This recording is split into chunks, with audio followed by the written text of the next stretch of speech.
With the recent unveil of the new Acura TLX and the Type S variants, it was only a matter of time before we started hearing more and more leaks about its upcoming lineup. Well, today we got a lot to talk about. You get a Type S and you get a Type S. In today's video, we're going to talk about the leaked roadmap that we got for the entire Acura lineup and the looks of the new MDX. Welcome back to the channel, Luxurious Fleet. My name is Kirk. If you're new here, I talk about Japanese automotive. If you're into that sort of thing, make sure to smash the subscribe button and bell icon. Let's jump into this. First things first, the looks of the new MDX here.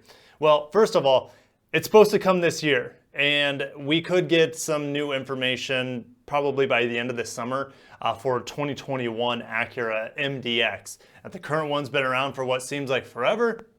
So having some new competition to fight the recently refreshed RX and just to compete, even with Audi with the Q7. That's probably, in terms of size and capacity, the Q7 is probably the biggest competitor to the MDX, but people cross-shop the MDX and the RX and even the three-row RX all the time. Headlights are the first thing that stand out to me. You have the daytime running lights, very, very updated. They look like the new TLXs. The jewel headlights are gorgeous as always. I love how Acuras are very consistent with their beautiful design on the headlight. The diamond pentagon grille looking pretty good. You can see a little camera up here for the 360 camera. And of course, the Acura badges are massive, and they always look like Star Trek badges to me, which is cool. What I love about this, how it all flows together, why it reminds me so much of Star Trek, is that it looks like you're flying through warp speed with the stars flying around you. But anyways, the grille is consistent. The front bumper has been updated. Looks a lot like an RDX and a TLX in so many ways.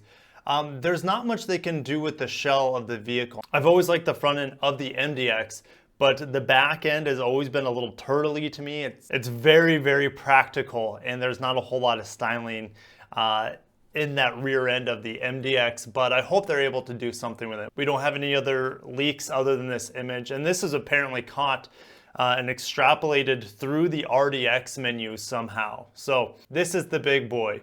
The entire leaked roadmap for the next 2 to 3 years for Acura. So we need to talk about this. So this must have been from a dealer meeting back in 2019. Again, take this with a grain of salt. Nothing on here is gospel. Things change, but this is probably pretty darn close to accurate. We knew the new RDX came out for 2019, MDX, TLX, ILX, and this top little orange sliver that's going to be your NSX. Now you look here, new TLX on the book end, on the back end here of 2020. The Type S though is not going to be in 2020, it'll be in 2021. So keep that in mind, early 2021 for the Type S. As we move forward, new MDX. Now the MDX, it looks like it's maybe a year out from the TLX. That's possible, but I would think that they try to move it up as early as possible here. So the new TLX, I believe, is coming out this fall. And then the new MDX, if they could get it out before the end of the year, that would be phenomenal. But you see the Type S above that, and that is massive. So power plants.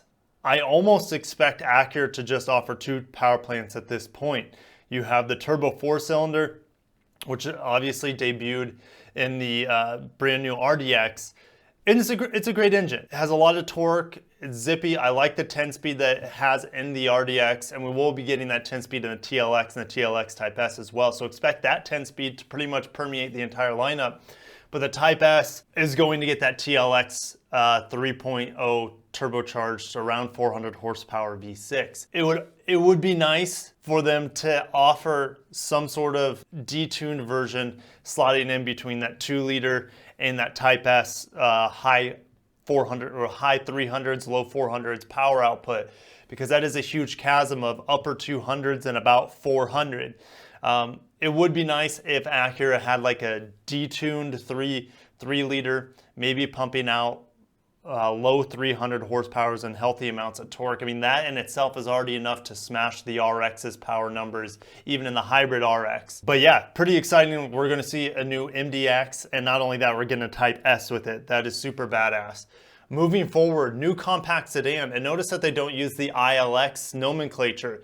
The ILX has not really ever sold well. It's been around since I believe 2013 now, with some minor refreshes along the way. We just got a pretty decent refresh for the 2019 model year where it updated to the Diamond Pentagon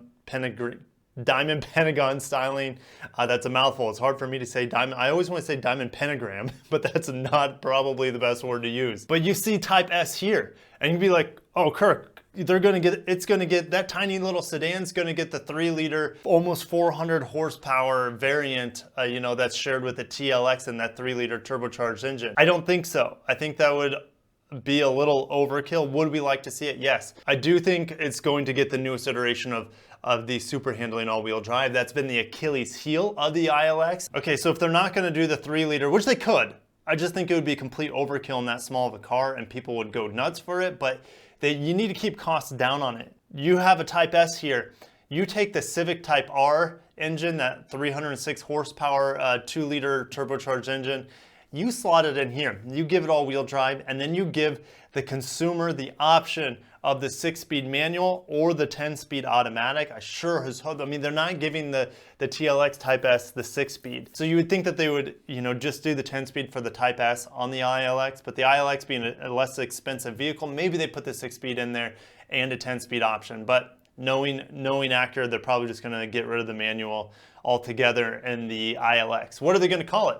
Well, if you're fans of Acura and Honda, we all want the Integra nameplate back. But the fact that they're sticking with the TLX, I think they're going to go back to the RSX, which is fine by me. I like the RSX nameplate way better than the ILX.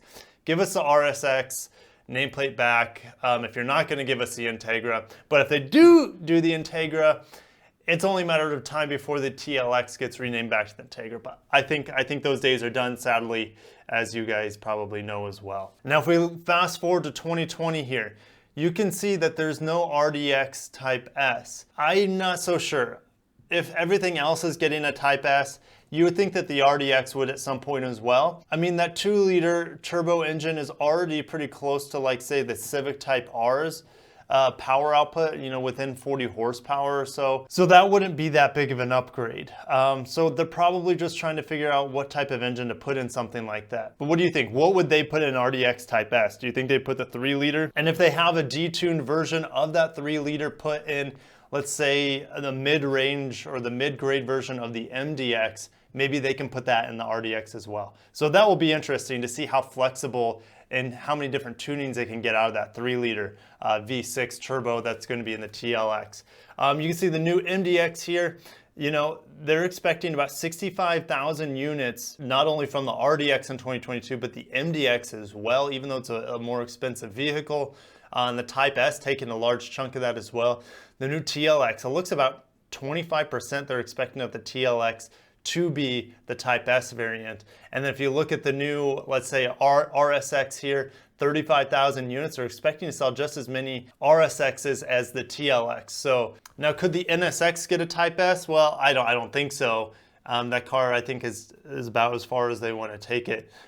It would be pretty cool if we got something a little bit special for the NSX, but that's not their focus. Their focus is the bread and butter here, the RDX, the new MDX, the new TLX, and then just getting rid of the ILX and replacing it with a new RSX or new RLX, whatever. They can't call it the RLX, they just canceled that, so it's probably the RSX. So exciting times if you're a Japanese auto enthusiast. Acura looking to make a strong comeback here, and I'm very excited for the brand. I'm very excited not only for them, but for them to put the pressure on Lexus. Lexus has kind of been resting on its laurels lately. They're on the cusp of doing something big. We don't know what. And we really want to see this new compact sedan, the new RSX, whatever they call it, from Acura, because that is going to be going toe-to-toe with the IS in a lot of ways. The IS is getting some sort of attention on June 9th, so make sure to subscribe. I will be live streaming